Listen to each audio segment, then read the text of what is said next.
구독, 좋아요는 이렇게에게 큰 힘이 됩니다. 오늘 동영상에서는 사마천이 왜 사기를 쓰게 되었는지 소개하겠습니다. 사마천은 중국의 서북부 섬더성 한성현에서 출생하였습니다. 사마천의 아버지 사마담은 태사령으로 천체 운행을 관측하여 기록하고 제반 역사 기록을 정리하는 일을 하였습니다. 당시 정치 사상은 무위지치, 즉 인위적인 것을 거부하고 세상은 자연스럽게 스스로 다스려져야 한다는 도가사상에서 인과 예를 주장하는 유가사상으로 변하는 시기였습니다. 사마천은 어려서부터 부친에게 한자를 배우기 시작하였고 아버지의 태사령 자리를 이을 인재로 키워지고 있었습니다. 사마천은 20살 때 역사의 현정을 직접 보기 위해 답사를 갑니다. 중국 최고의 태평성대라는 요임금, 순임금의 유적지, 제나라 강태공의 유적지, 공자의 고향 곡부, 백의숙제의 유적지, 맹상군이 3천여 명의 식객을 거느리고 살던 곳, 한신장군이 젊었을 때 살던 고향 등을 두루 다니면서 전해오는 이야기를 듣고 꼼꼼히 기록합니다. 그렇게 3년 정도 답사를 마치고 돌아온 후에 낭중의 벼슬을 얻게 됩니다. 기원전 110년 한나라 무제는 산동성 태산에 올라 봉선의식을 거행할 예정이었습니다. 봉선이란 태산의 꼭대기에 올라 천신에게 제사를 지내고 다시 내려와 지신에게 제사를 지내는 의식입니다. 그런데 봉선의식은 큰 업적을 이룬 왕이 천명을 받들어 행하는 것으로 아무 왕이나 행하는 것이 아니었습니다. 그래서 봉선의식은 진시황이 행한 이후 시행된 적이 없고 남아있는 기록도 아주 빈약하였습니다.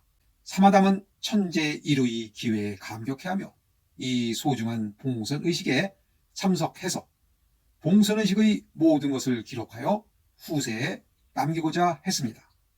그러나 참석을 희망하는 자가 너무 많아 참석자 숫자를 제한하다 보니 사마담은 참석하지 못하게 되었습니다. 사마담은 이에 크게 실망하여 화병에 걸리고 마침내 병석에 눕게 되었는데 하루하루 기력이 쇠약해져서 이제 살 날이 얼마 남지 않았음을 알았습니다.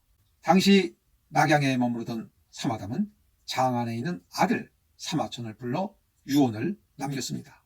주공이 죽은 지 500년 만에 공자가 나타나 춘추를 지어 끊어졌던 기록이 이어지고 공자가 죽은 지 500년이 지난 지금 천하가 한나라로 통일되었다. 그동안 수많은 위인이 태어나고 죽었지만 사관의 자리에 있으면서 이들의 기록을 남기지 못함이 한스럽구나. 내 아들 사마천아, 나의 한을 풀어다오.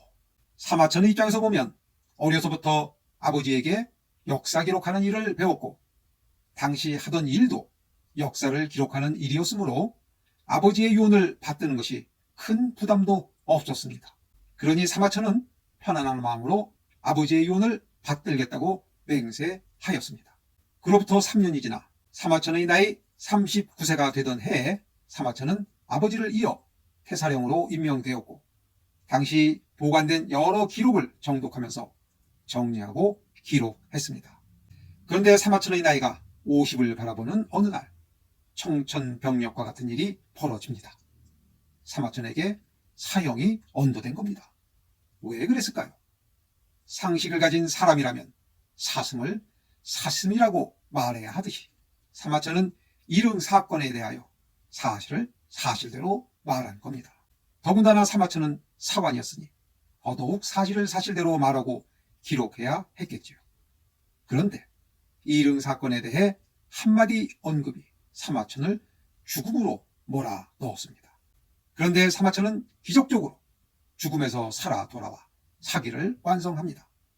그러면 사마천과 지록위마는 어떤 연관성이 있나요?